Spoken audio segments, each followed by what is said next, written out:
children, murder, genocide, mechanics of death, all through the sky.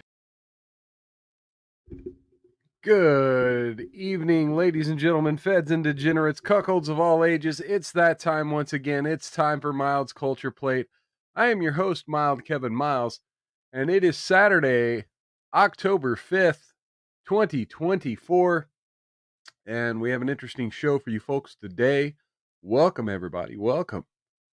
First off, I want to say, all y'all's out there, come on in, say hello in the chat. Let me know you're out there. Let me know you're there. And let me know you're listening. This is going to be a whiskey drinking stream. And as you can see on the left of your screen, I'm following the baseball. Following my hometown Kansas City Royals as they continue to make their playoff journey against the really tough New York Yankees. Gonna be drinking some Knob Creek Rye today. So come on in, say hello in the chat. I'll give you a toast. Bringing the liquor back to the liquor streams. Bringing the whiskey back, folks. All right. Lead story today. Gonna jump right into the title story.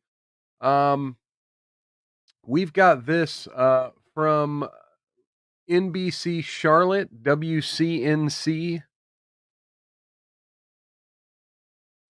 doing a fact check saying, no, FEMA is not confiscating Hurricane Helene donations.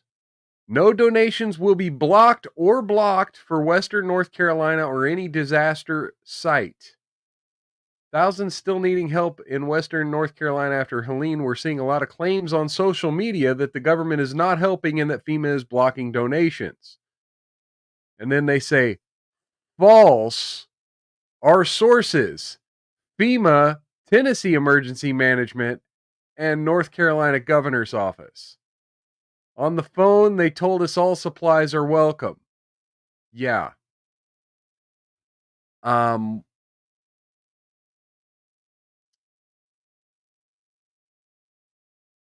Yeah. Well, explain this then. FEMA is confiscating our donations. Red Cross and FEMA have arrived, and all donations given to the local high school volunteers have been confiscated. People are flying their own helicopters in, and local government officials are threatening with arrest.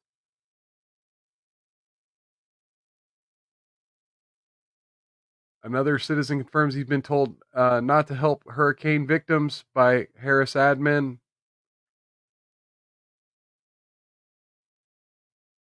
He was trying to use his thermal drone and was told to stand down.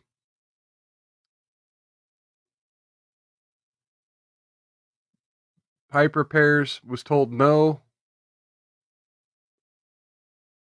And look, some of this is just you have to go through the right channels, right? Some of this can be explained with, well, you have to go through the right channels.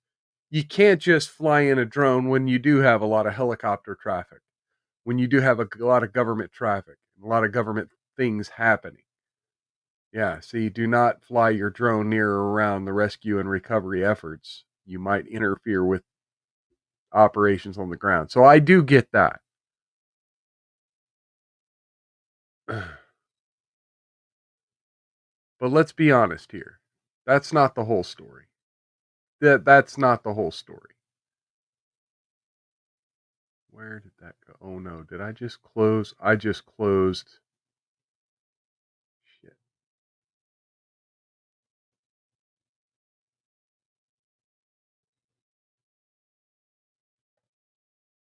What did I do with that? Oh my god. So there was I don't have it now. There was, I can find it real fast. Elon Musk had retweeted reports that,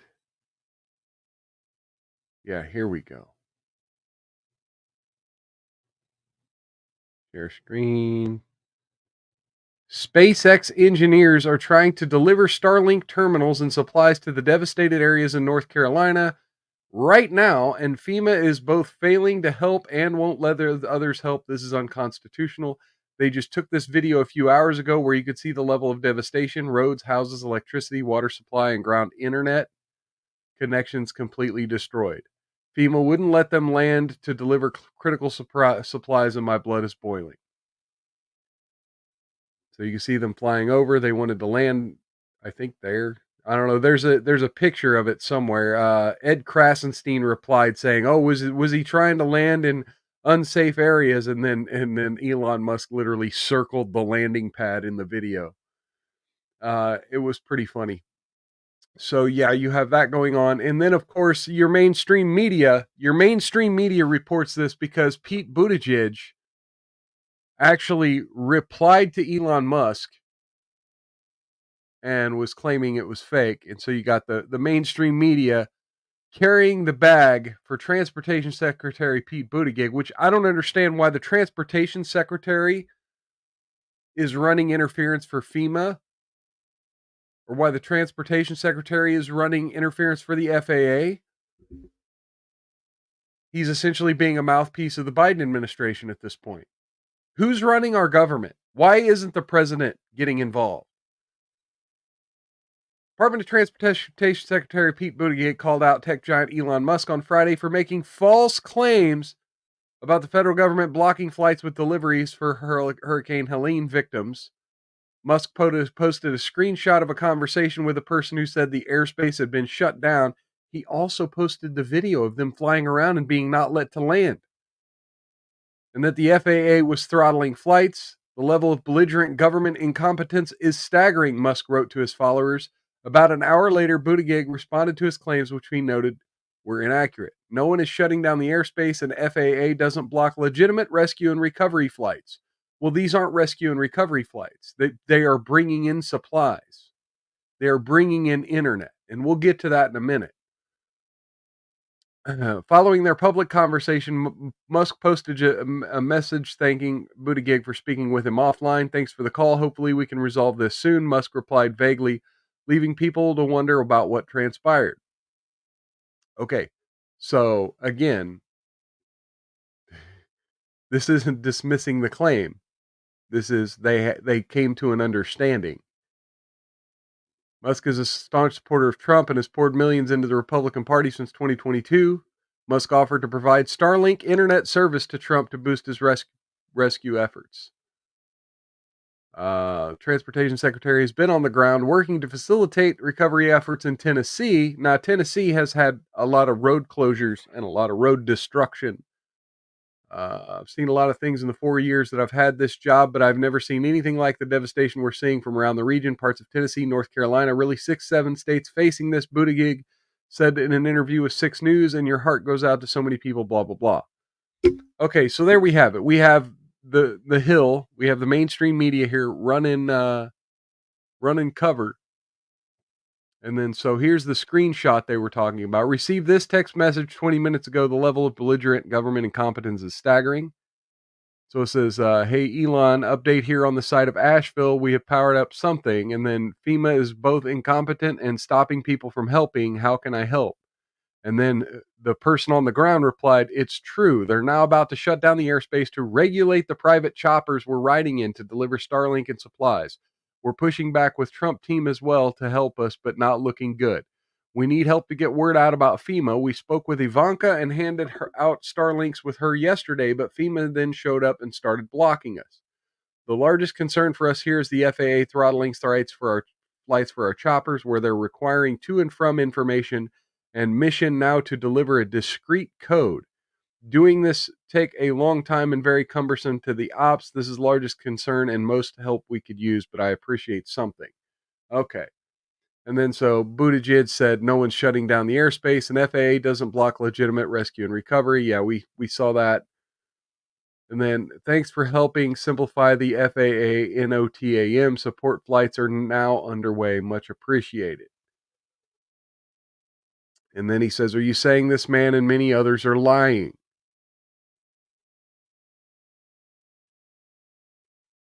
This should shock nobody. FEMA is actively hindering relief efforts. Moreover, they're claiming the Starlinks that I've personally delivered as the ones they've delivered. They're running PR for their regime and lying the entire way.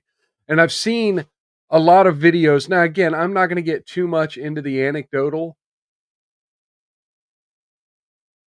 This guy said he was arrested for delivering supplies. There's a lot of people chiming in saying they've heard the same thing from people on the ground.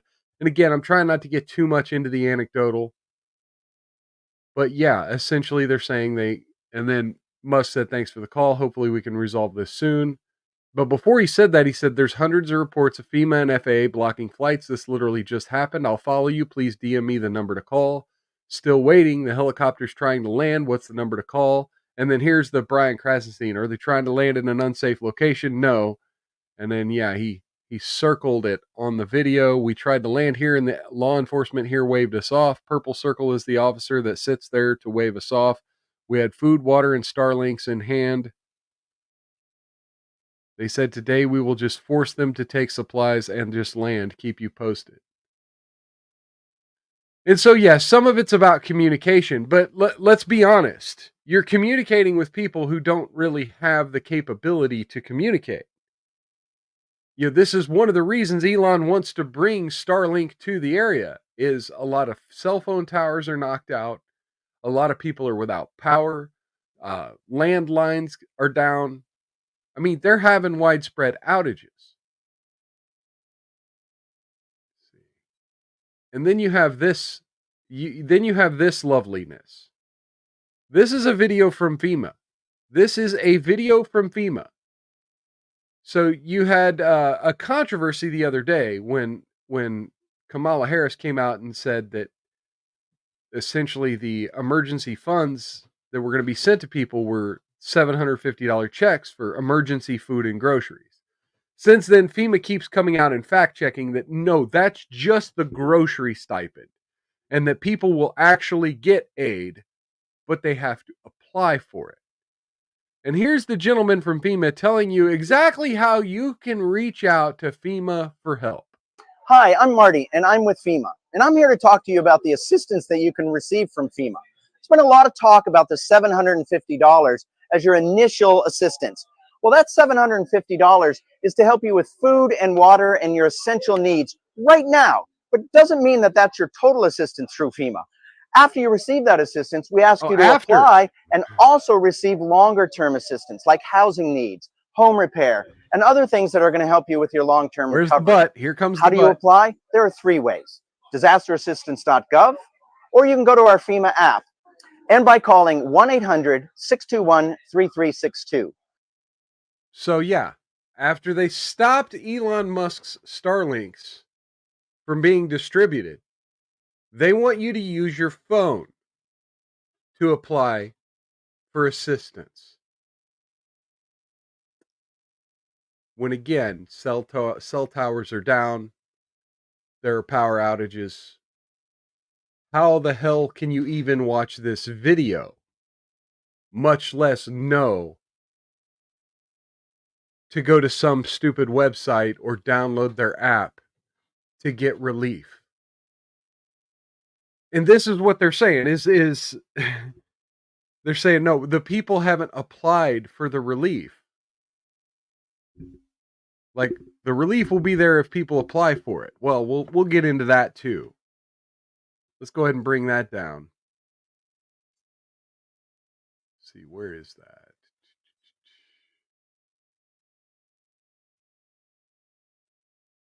Yeah, here you go. This is from Breitbart. Biden and Harris administration touts keeping the power on in Ukraine as 700,000 in America suffer outages after Helene. United States Agency for International Development posted a video on Friday explaining how Americans are helping Ukraine keep the lights and heat on as 700,000 American homes and businesses suffer from power outages in the path of Hurricane Helene. Look at that. More than 260,000 customers in South Carolina and 250,000 in North Carolina are without power. And in Georgia, 190,000 and 10,000 in Virginia. But they don't care.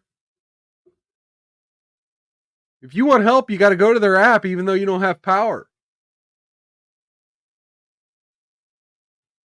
And then, of course, there's this from the New York Post. Feds say there's no money left to respond to hurricanes after FEMA spent a $1.4 billion on immigrants. So, yeah, you're keeping the power on in Ukraine, and you're making sure immigrants have houses over their heads. But how are you doing, North Carolina? How are you doing, Georgia? Tennessee? Virginia?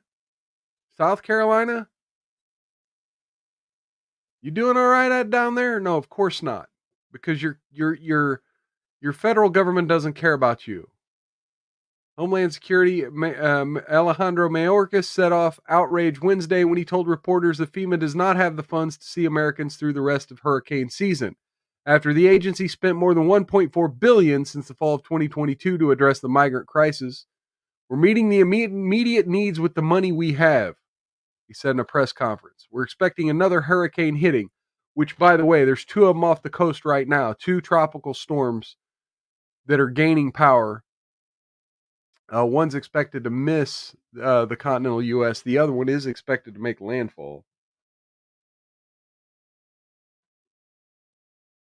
We do not have the funds. FEMA does not have the funds to make it through the season and what is imminent. Critics pointed out the DHS allocated $640.9 million this year in FEMA administrative funds to state and local governments coping with the influx of asylum seekers. Mayorkas fired back late Thursday, insisting that those funds can't be used for hurricane relief because Congress earmarked them specifically for the migrant crisis. This is easy. Mayorkas and FEMA immediately stop spending money on immigration resettlement and redirect those funds to areas hit by the hurricane. Put Americans first. Texas Republican Governor Greg Abbott tweeted on Wednesday. Elon Musk agreed. Abbott's a critical of the mass parole of immigrants.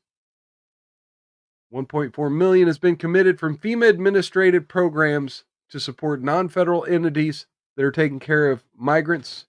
DHS allocated $780 million for the migrant crisis last year, initially through FEMA Emergency Food and Shelter Program, which funds relief not associated with national disasters, and then through the new FEMA Shelter and Services Program, which was authorized in late 2022 by Congress to respond to the migrant crisis.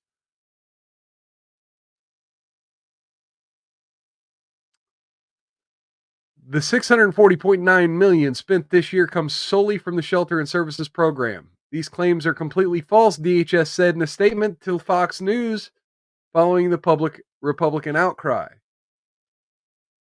Mayorkas said that FEMA has the necessary resources to meet the immediate needs associated with Helene and other disasters. The SSP is a completely separate appropriated grant program that was authorized and funded by Congress and is not associated in any way with FEMA's disaster-related authorities or funding streams. Okay, but that's not the question. The question is, if you've got $640 million sitting in an account ran by FEMA, and Americans expect that FEMA's first responsibility is going to be... Hang on, something's going on the baseball.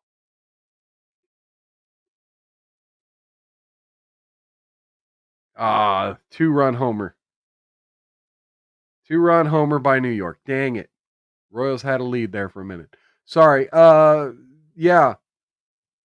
The idea is that if FEMA's got the money, well, we need to reallocate those funds, even if the president needs to make an emergency session of Congress or something.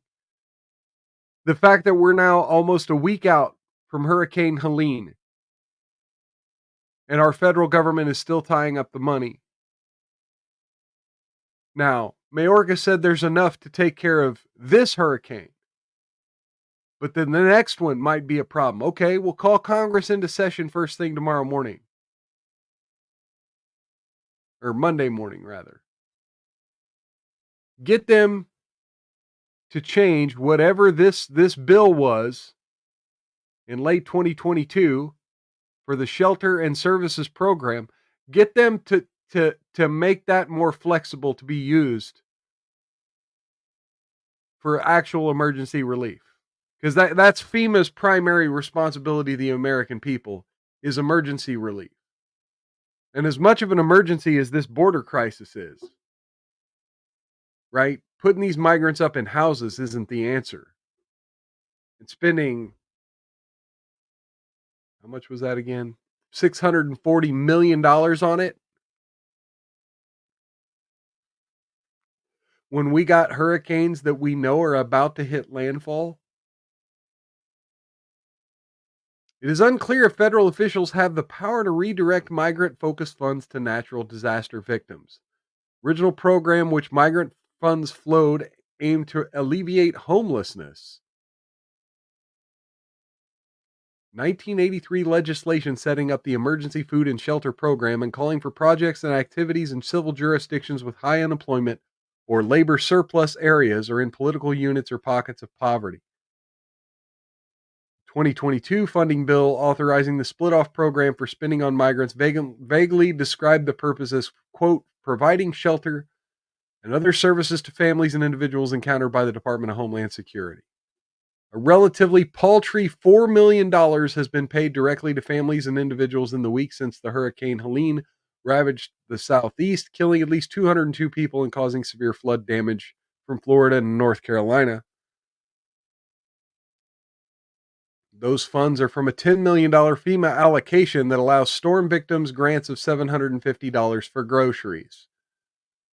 Biden said Wednesday during an operational briefing on Helene that it's going to cost billions of dollars to deal with this storm and all the communities affected, and Congress has an obligation to ensure the states have the resources they need.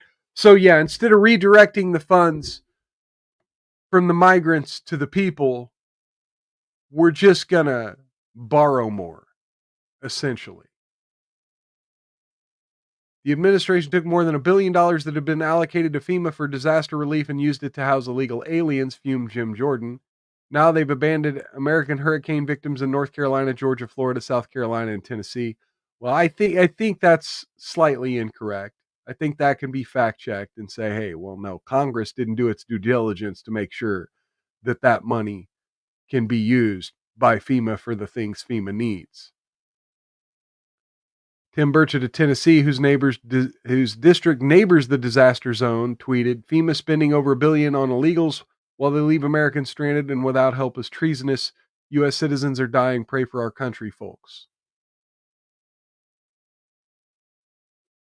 And look, I could spend a whole extra hour on my show bringing up the videos of the hurricane ravaged areas. I could spend several more minutes talking about all of the anecdotes out there, but I try not to cover anecdotes as much on my show. Eli Crane of Arizona added, Biden-Harris FEMA spent over $1 billion on funding illegal aliens. America last. Connect the dots if you can, wrote Tim Murtaugh, an advisor to Trump. DHS says FEMA might not have enough cash to help people through hurricane season, but in 2 years of a new Biden-Harris program, they've spent $1 billion on housing and other services for migrants. Yeah. I mean, just look at those pictures. Look at these pictures. These people don't have homes anymore. Meanwhile, we're making sure that plenty of Venezuelans and Haitians and, just people just walking across our border have a nice, comfy, warm place to sleep tonight. It is treasonous. Any way you look at it, it's treasonous.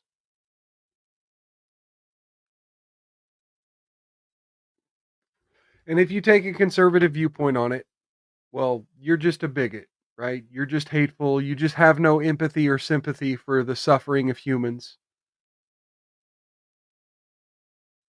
because there's no such thing as America first in the globalist United States. Cheers to everyone out there in those flood ravaged parts of the country.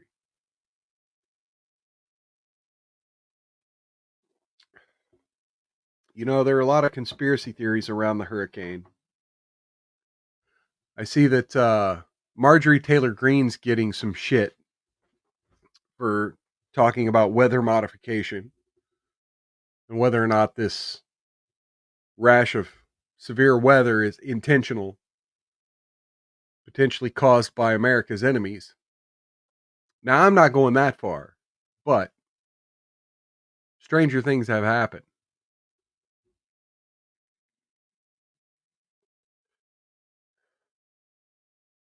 And, you know, I've also been seeing these reports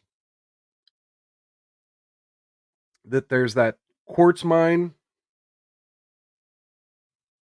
Here, let me go ahead and bring it up.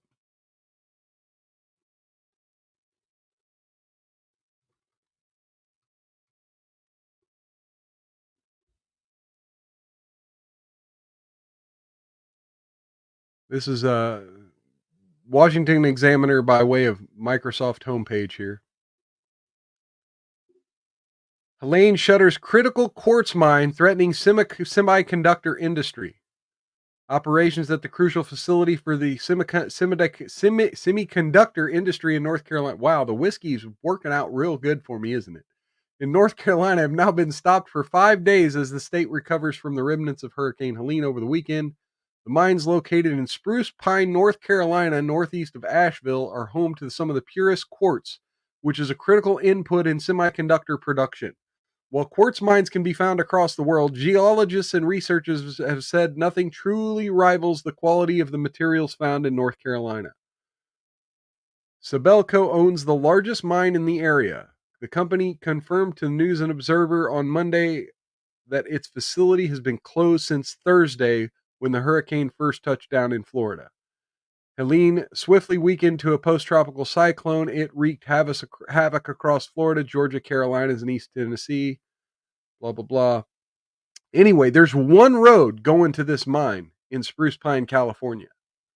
That road was closed. So, you know, conspiracy theory or no, this storm has affected a critical part of the global economy here. Again, I'm not trying to get into conspiracy theories. I'm not trying to say this was economic interference. But, you know, there's a lot of weird things about this storm that just, you know, same thing we had with the fires in Hawaii last year.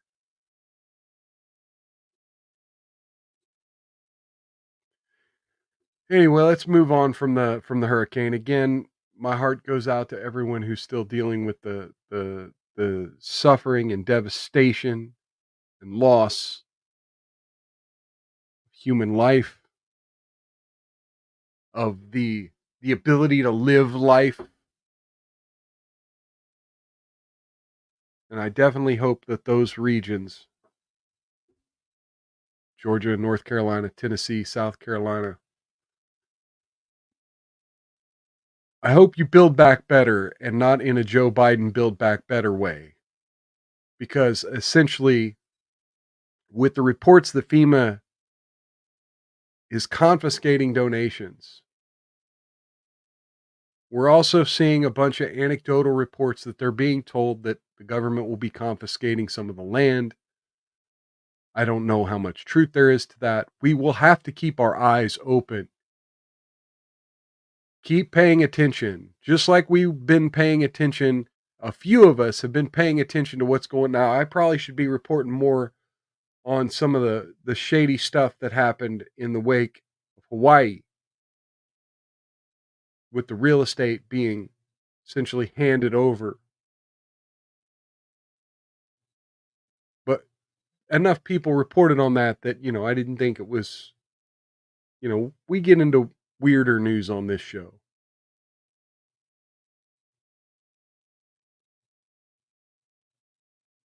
Looks like Royals got, Royals, what? Yeah, 2-run. Hell yeah. Royals back on top. Sorry. Anyway, so we're gonna bring this story up. You remember they're eating the dogs.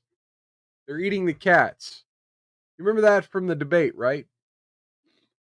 In the wake of that, JD Vance was asked a lot by reporters about those comments, and he reaffirmed that yeah, they're eating the pets, and he was talking about several anecdotes he'd seen online and several news stories that were coming out of reports of people eating animals that we would view as either pets or neighborhood wildlife,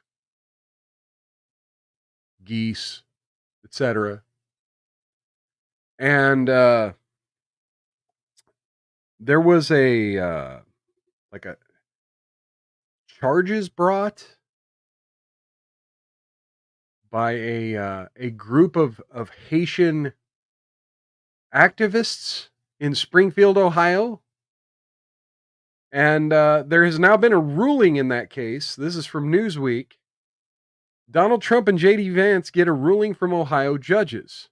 In response to a criminal complaint filed by a nonprofit, an Ohio judicial panel on Saturday decided not to issue a warrants for President Trump and his running mate Vance after they spread false claims about Haitian migrants eating pets in Springfield.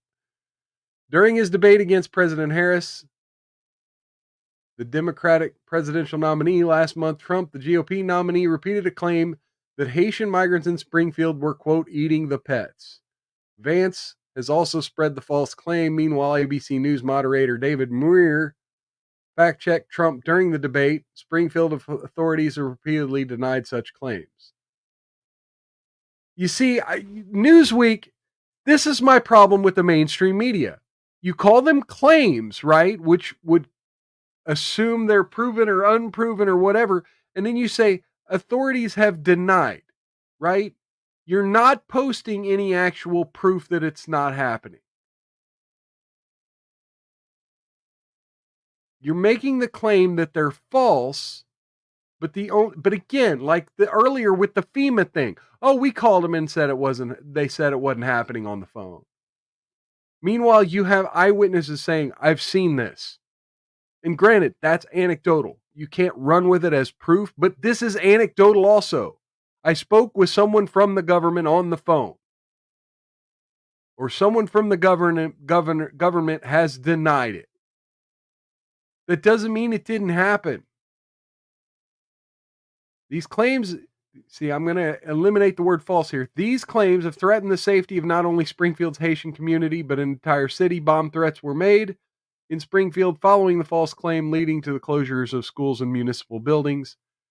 Amid the fallout, the nonprofit Haitian Bridge Alliance, which advocates for fair and humane immigration policies, filed a criminal complaint against Trump and Vance. But on Saturday, the Clark County Municipal Court announced they found no probable cause to issue warrants or misdemeanor summons as the Haitian group requested. The court did, however, refer the case to county prosecutors. The conclusion of whether the evidence and causation necessary for probable cause exists to commence a prosecution of the alleged offenses is best left in the investigatory hands of the prosecution, the judges wrote in their decision. The case requests charges of felony-inducing panic, disrupting public services, making false alarms, 2 counts of complicity, 2 counts of telecommunications harassment, and aggravated menacing. Okay, now look.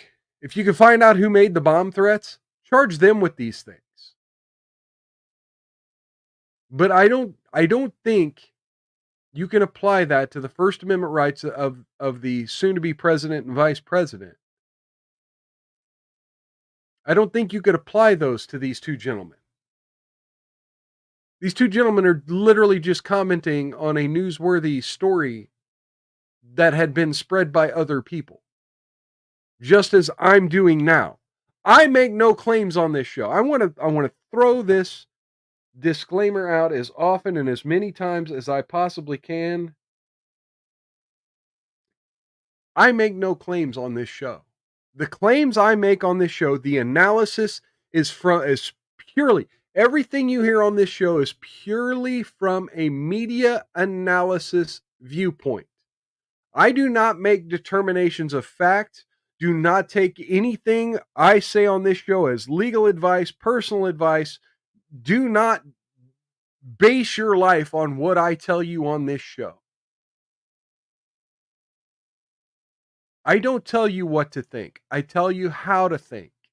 I tell you how to critically analyze this shit and how to look for these weasel words like the false claims bullshit up here. How the media thinks and how the media talks. Uh-oh.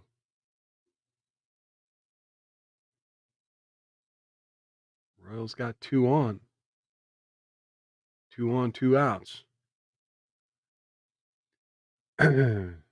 Yeah, I've had enough of this. But suffice to say, no charges being filed against Trump and Vance. The judge wants to leave it up to the prosecutors. We'll see how this moves forward. Biden, on the other hand, this is from the New York Times. Zach Montague. Judge halts the Biden student debt plan right after it was allowed to proceed. The ruling was the latest instance of legal whiplash over the 27 million borrowers who qualify, and yet another blow to the president's pledge to provide mass student debt relief. A coalition of 7 Republican states sued last month to block the plan, arguing that the Education Department had rushed to lay the groundwork for the program before it was completed, and the debt cancellation it proposed could financially harm states and federal loan servicers. J. Randall Hall, a U.S. District Court judge for the Southern District of Georgia, temporarily blocked it a month ago. He then released the hold on Wednesday before transferring the case to what he concluded was the more proper venue of Missouri. In a blunt order on Thursday, Judge Matthew T. Shelp of the U.S. District Court for Eastern District of Missouri wrote that the states were likely to succeed in challenging the program as unlawful. Making his case, he cited a decision in July by the Court of Appeals for the Eighth Circuit to block the SAVE program, the administration's other major student debt plan.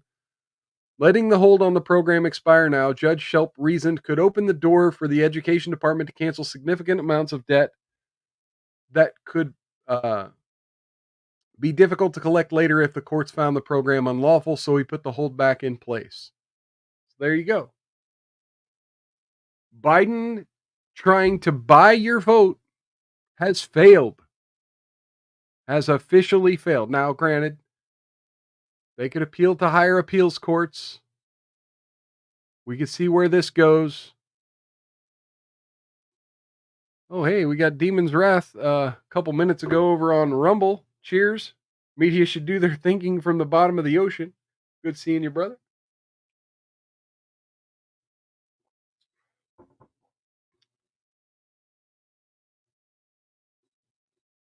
Oh, we're mid-4th. Royals didn't get those left 2 stranded. All right. Okay, so let's talk about Diddy. We've got new news in the Diddy case. This is from page 6 of the New York Post. Sex tapes of Diddy with 3 different A-list celebrities allegedly exist, says an attorney.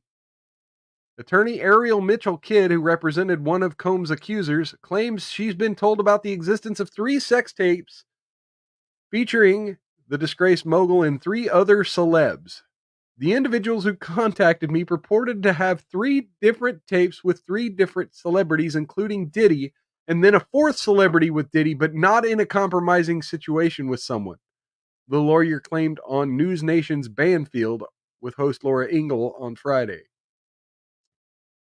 She said it's believed the person alleged the 4th tape was recorded at one of Combs' homes, and the other 3 individuals were reportedly A-list celebrities. A-list celebrities. The lawyer admitted, however, that she's not seen some of the tapes in question or their stills. Oh, well, then what the hell? I cannot attest to whether or not they exist or not. Whether or not they exist or not. Yeah, you need to go to English class too. I was just told initially that they own this treasure trove of videos, so I have to believe there are a lot of celebrities who know what they did. Mitchell Kidd was the lawyer for former model Adria English, who sued Combs for sex trafficking in July, claiming the rapper once forced sexual intercourse with famed jeweler Jacob Abrabov. She also claimed in the suit she then expected to be passed off to other people. Mitchell Kidd, however, recently attempted drop. What the hell? Can you type? You're a journalist. Attempted to drop English as a client per court docs filed Wednesday.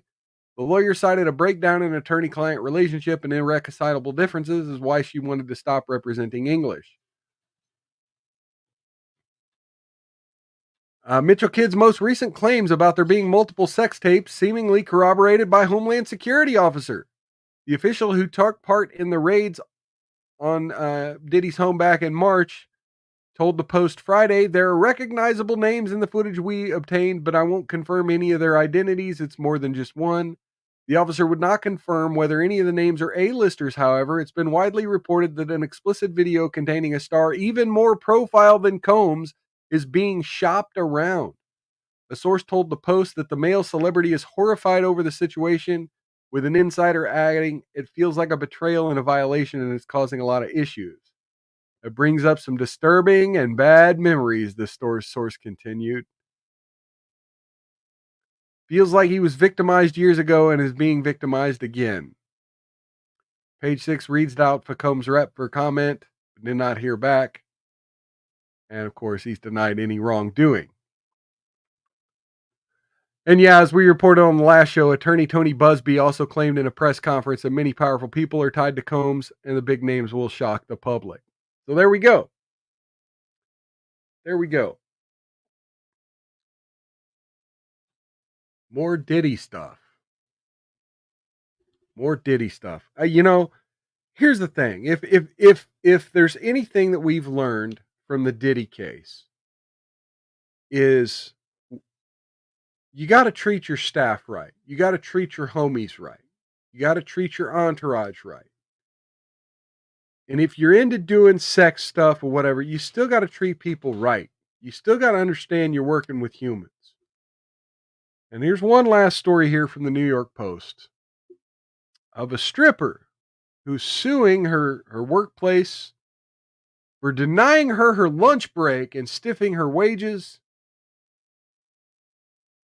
An exotic dancer is suing Gallagher's 2000 in federal court for not giving her proper half-hour meal breaks, according to a federal lawsuit.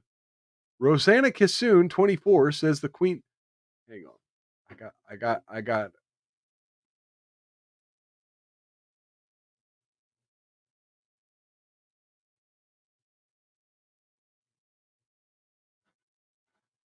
I can't find. Yeah, no, I'm not seeing any images of this person.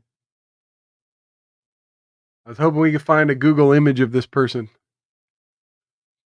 Says the Queen's jiggle joint also never paid her a minimum wage during her 2 years there, and it also deducted a house fee, a house mom fee, and a DJ fee. 50. Okay, so the house fee is 50 to 70 a night, mom fee $20 a night, and DJ fee of $20 a night, Wednesday through Saturday, court papers state. The dancer toiled 30 to 45 hours, 5 days a week for the club before getting her walking papers in August, according to a federal court suit.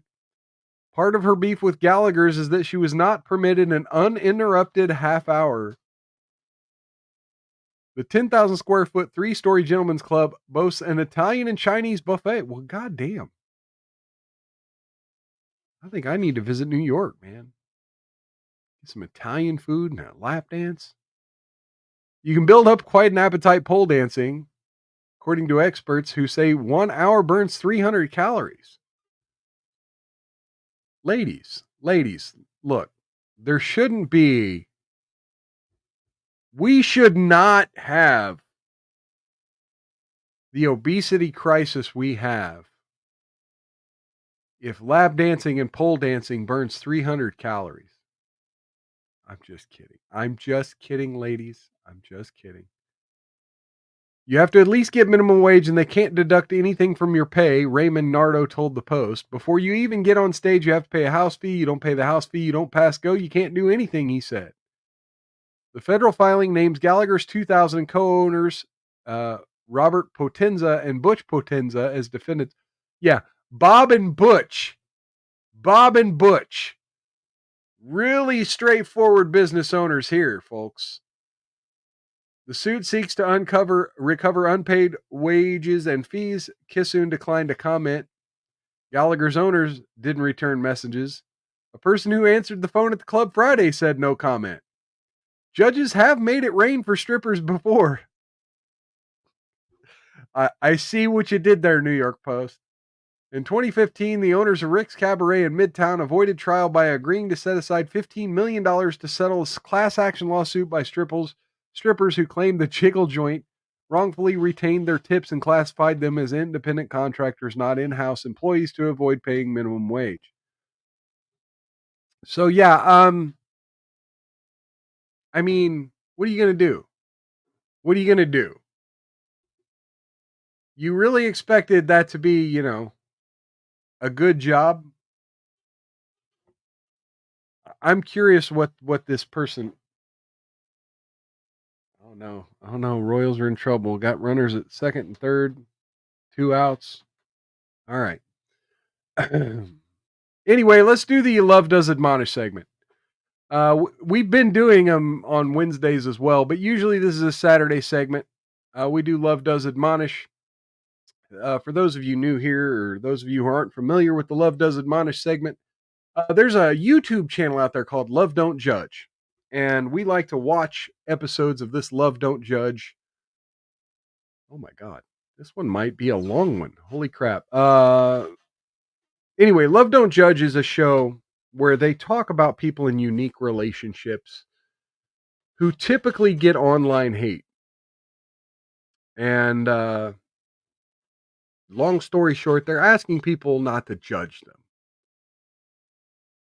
And so here on Mild's Culture Plate, we examine these episodes of Love Don't Judge, and we look for the little red flags that maybe maybe they don't deserve to be judged for their love, but maybe there's something else deeper in their relationship, deeper in their lifestyle. Maybe they're telegraphing something that deserves some admonishment.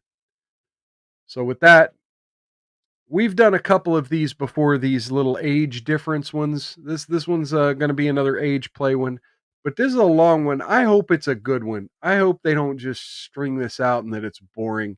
So this is going to be, I'm 25 and he's 70. What's the problem? Love Don't Judge. This is 25-year-old Steph. She fell in love with 70-year-old Don. I loved him like the second I saw his face. Everybody should date someone 45 years older than them. With a 45-year age gap, the couple have had to get used to being judged. Everyone should date somebody 45 years older than them. I am 45. Actually, no, I'm 44. My bad. Drink some more whiskey. Cheers. Yeah, I'm not dating someone 45 years younger than me. That's gross. Judged because of their relationship. People always tell me he's gaslighting you, he's grooming you. You need to get help and get Is this someone who doesn't understand what the term gaslight means? out. Even Stephanie's family have struggled to get on board with someone so old being with their daughter. So it was a little shocking. Yeah, he's With older Don than being Mom. The same age as Dad. Now Same married age as and with Dad. a 2-year-old son, will the couple ever be free of judgment? And what about the additional consequences? Oh, of and dating they've got a kid. so much older. Oh, I told him, I said, don't you dare die in your sleep.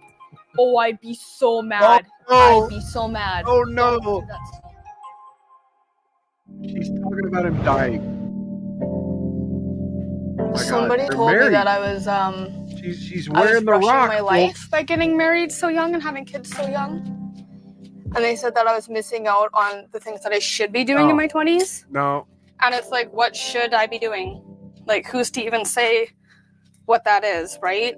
Partying doesn't appeal to me. I don't do drugs. I don't You live in a place like to with that get much blackout snow? drunk. So what else would I be doing? If anything, getting married and having Lachlan, it's made me feel much. Okay, so yeah, she's right. This is small town life. Small town life, it's either become an addict or become a wife. And it's fucking sad. I hate that about small town. I mean, really, there's so much more to small town life. But ultimately, these are the things that young people who don't get a good head start in life, they kind of fall into these two categories. And it's real unfortunate. I mean, I love y'all. I love y'all. More. But look, there's nothing wrong. Be a wife. Be a wife, sure. The age gap thing, we're about to talk a lot about that. But no, nothing wrong with being a wife at 25. Folks, if anything, our culture is so poisonous that they're telling these women, don't be a wife at 25. No, be a wife at 25. Fulfilled. So I think my ex-wife was younger than that when we got married. to be honest, I think I made the best decision possible that I could have made. We've been together coming up on 5 years, and we've been married for a year and a half. Just 5 years ago, Stephanie was working at a local pub when Don walked in and changed her life forever. Oh man, I loved him like the second I saw his face. The second she saw I was him. like, oh my god, this guy's like at least 30 years older than me. But I don't know, I just thought he was so handsome and he was charming and super flirty. And I gotta step up my I don't know, it game. just made me happy. Every time he came in, I was just so happy. So I ain't trying to date no 25-year-old, but And I it do have to wasn't step long up my before game. romance blossomed between the two.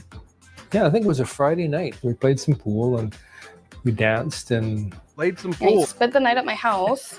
But having 45 years separating the two Wait in a age, minute. the Wait, I gotta rewind. Where did they meet again? Happy every time he came in.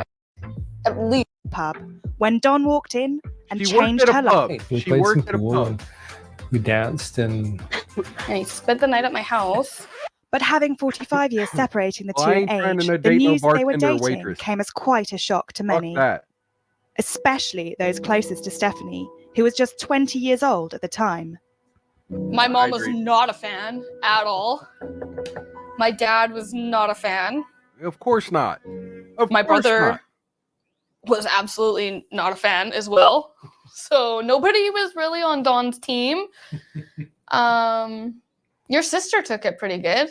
oh yeah, my family had been just it's whatever. I think for my side of the family, they were a little bit like, whoa. Yeah, my like, family knows me and I've got what are you weird doing? taste. You know? Stop and Um, rethink this. Yeah, they thought I was making a mistake or I got myself into a situation. The Hey, first Rose, get out of time- that pickle. When Stephanie came forward and told me that she was dating a man who actually was the same age as her father, it was a little shocking. I was not happy at first. I felt that Stephanie was losing out on a chance to meet somebody that she could grow old with because she was with somebody who was already old. Bingo. This is the problem with this, is because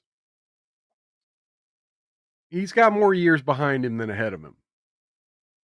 And by the time this kid's a teenager, daddy's going to be gone.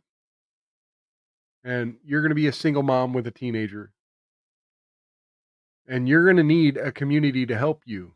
But instead of building a community in your 20s,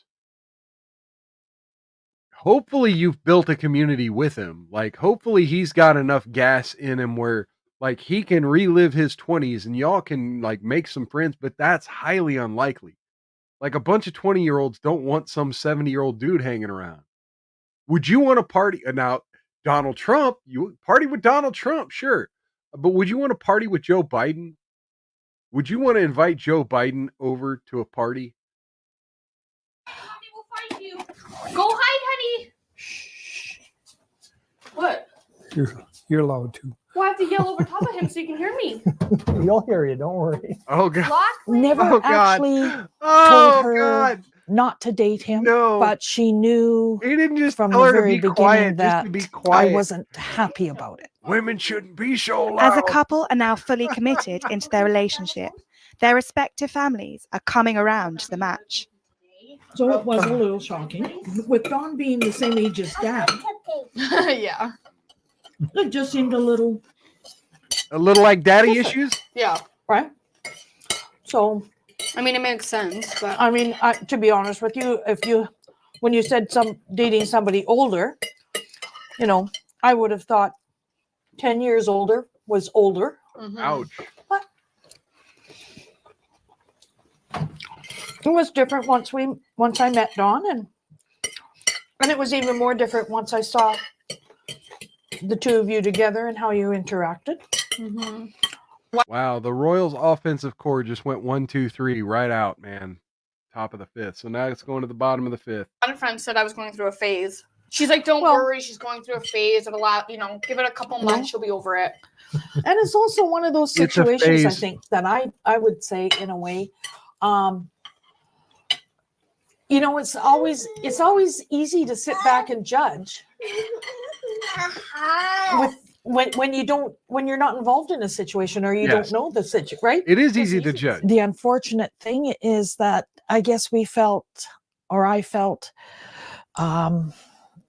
her time with Dawn would be limited. With a couple trying to lead a normal life together, raising their son, they've often found it hard going out in public together. If I have Lachlan out for a walk or something and someone says, Oh, your Grandpa's grandson got the is little so boy out beautiful. today, I don't even correct them. Well, I've always been like loud and proud, and I just don't care. So yeah, I'd grab his hand, he'd like let go, and I'd be like, no, like you're gonna hold my hand. You're my boyfriend. I really don't care what people on the street say about it. People used to be awful, like so awful. I just can't even believe Oh it. god, I can't wait for this part. Few Yes. of these. What did they say? Today they're headed to soft play No. with their son. I have never say been what to they soft said. play. But going to the play place, I wanna know people the may stare. They may just think Grandpa's along for the ride for the day. After 5 years of this, we just go and do our thing, and we don't concern about, you know, what's going on around us too much.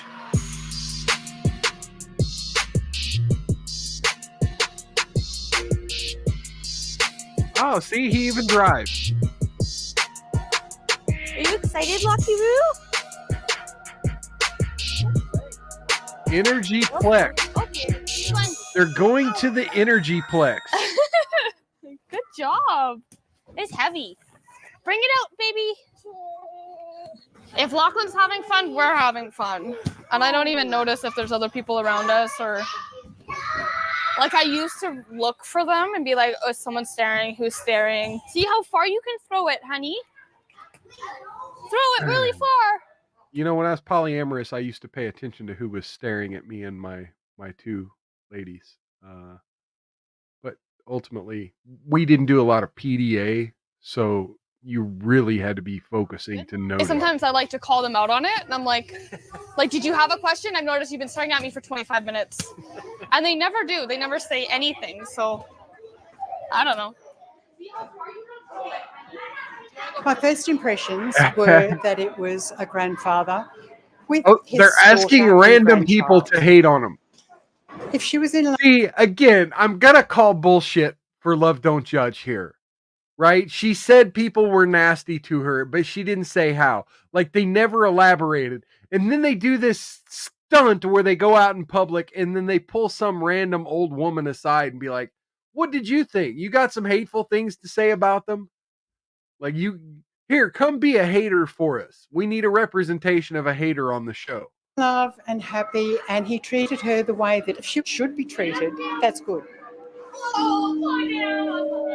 And she wasn't even a Dating a hater. man much older than her, Stephanie has found she's been subjected to many stereotypes that go along with her type of relationship. Okay, are we gonna hear it now? The worst stereotype. Here we go. Okay, so this is a fun one. Everybody Gold digger. seems to say I am in this for a life insurance check, and Yep, gold digger. I'm a gold digger. Yeah. Like, we live in a house that my dad gave me, and I have a job. Like, I work full time. And with Okay, but what's his funds like? What's his funds like? Like, who bought the Kia? Who bought the Kia here? Like, Kia is not an expensive car by any means. I'm not saying it is, but who bought the Kia? Don, now in his 70s, the couple are having to face more than just judgment due to his age. Not all, but a lot of my beer drinking buddies who are around my age are just passing away. A couple or three this year. I've never been afraid of going to that place. No. It just happens. And there's no point in worrying about it or being scared of it, because then it's just going to ruin every day. I'll try and give you some warning. Please don't. I told him, I said, don't you dare die in your sleep. Oh, I'd be so mad. I'd be so mad. No Don't last do words? that. People always tell me, they're like, I'll pray for you. Like, I'm sorry, like, you're in a really scary situation. He's gaslighting you. He's grooming you. You need to, you need to talk to somebody and get help and get What's out. he Like, you're gaslighting in a really about? toxic relationship. And I was like, all right, so here's a guy who puts gas in my car, brings me home flowers. He puts cute little sticky notes on my mirror. He rubs my feet or my back every night after work. What else do you do? Man, that sounds horrible, doesn't it? Despite the many factors going against their relationship, Don and Stephanie are out to prove that love knows no boundaries, and they're not shy Love about knows it. no Cool, boundaries. baby. How are we gonna prove the haters wrong? Love knows no boundaries, and yet they were literally just talking about what would happen if the dude died. Like, that's a pretty big boundary. I mean, granted, I think she'd still have love for him after he passes away, but I mean, come on now. I don't think we have to prove it. That's just my biggest thing is- show them by living your life best you can and raise a son the best Agreed. you can. And, Now, I do agree and with show them that. that You it's just going to do be the a best. success. We choose, Humans I guess, are not to imperfect. hide a relationship, because why? Would you hide yours? Like, would anybody hide their relationship?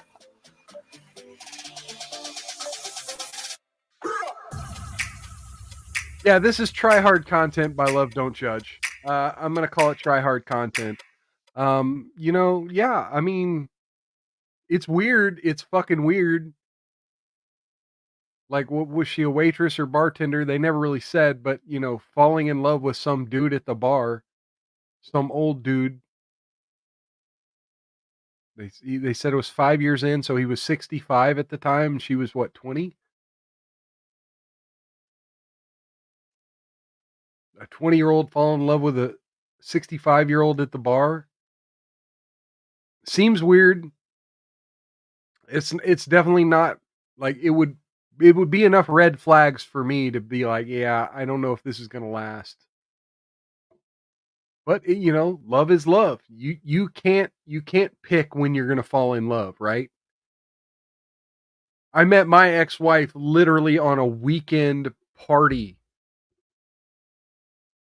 after being handed court papers by my ex. I was damaged. I did not want to get into a relationship. But it worked. It fit. Everything was right. It was like the stars aligned and we met each other at just the right time, but it was the wrong time all the way around. And so I'm not going to hate on them. Sure. Again, yeah, there's the death thing. You don't want to be the single mom to a teenage boy without a father in his life. It's gonna suck. But what do you do? I mean, the kid's already here. Hopefully she can find a stepdaddy. But man, in a small town like that, it's hard for lightning to strike twice. Good luck finding a sane, rational dude who has his shit together like this old man did. Good luck on that. Anyway, so that's going to be the show for tonight.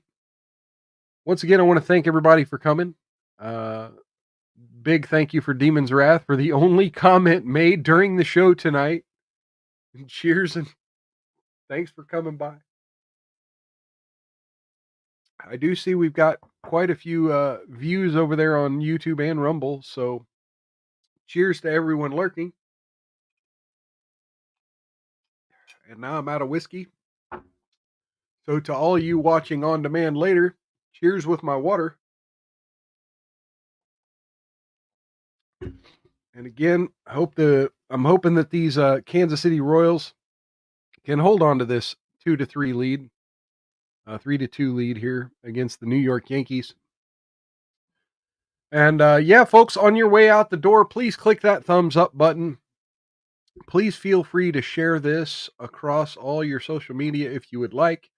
Let people know that this is an interesting show of media narratives and thinking people. And yeah, come on back next time, 6 p.m. Central, every Wednesday and Saturday. Same bat time, same bat channel. As you can see, I am a huge Batman fan. Same bat time, same bat channel, every Wednesday, every Saturday, 6 p.m. Central. Come on back for that. Come in the chat, say hello, get your toast, get your comments read on screen. And yeah, if you're new here, please follow me on whatever social media platform you're watching this on, and all the social media platforms down in the description of this video. If you're watching on Rumble or YouTube, that is. Don't really get much of a description over there on X, but you can find my links somewhere on X.